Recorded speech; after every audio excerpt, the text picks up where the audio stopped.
બેન તમારો સલામતીનો પ્રશ્ન છે એ માટે થઈને તમે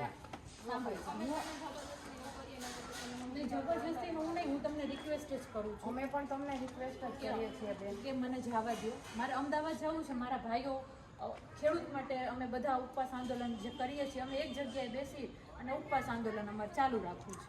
બીજું અમારો કોઈ પર્પઝ નથી. તમારો કોઈ પર્પસ નથી, પણ બેન પાછળથી જે મેટર બનશે ને એ માટે થઈને અમે તમને રોકીએ છીએ. અમે Please, તમે બેન જો અમે સમજો, આની અમને પહેલા પણ અમે સમજો નથી કર્યું. એ બધું ભાજપના ઈશારા પર જેને પણ ભાજપના આવા તત્વોએ કર્યું છે, બરાબર.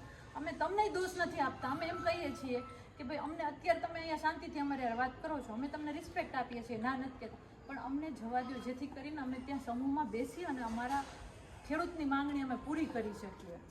બરાબર છે, પણ બેન હવે અત્યારે કન્ડિશન એવી છે કે હે ને તમને બહાર જવામાં ખતરો છે, એ માટે થઈને અમે તમને જવું છે.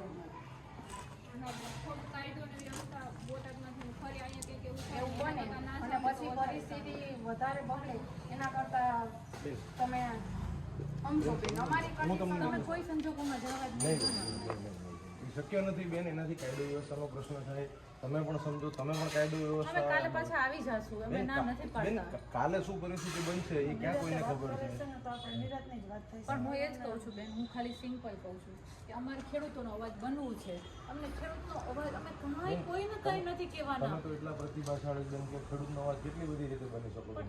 તો અમે ગાંધી ચિંધ્યા માર્ગે અપનાવ્યો કે અમે પણ ઉપવાસ ત્યાં જાઓ આંદોલન ને બેન, કરીએ. એટલે કાયદો વ્યવસ્થા બગડે. બેન, ત્યાં કાયદો વ્યવસ્થા બગડે અને ત્યાં કરતા બેન તમે રસ્તામાં જતા હોય, પાછા અહીંયા કોઈક બીજી જગ્યાએ ઉભા રહ્યો, બીજા 20-25 માણસો ભેગા થાય, એ બધા માણસો ભેગા થઈને કંઈક કાકરી ચાળો કરે, કાં તો કંઈક ન કરે, બરોબર, કાંઈક બગડે.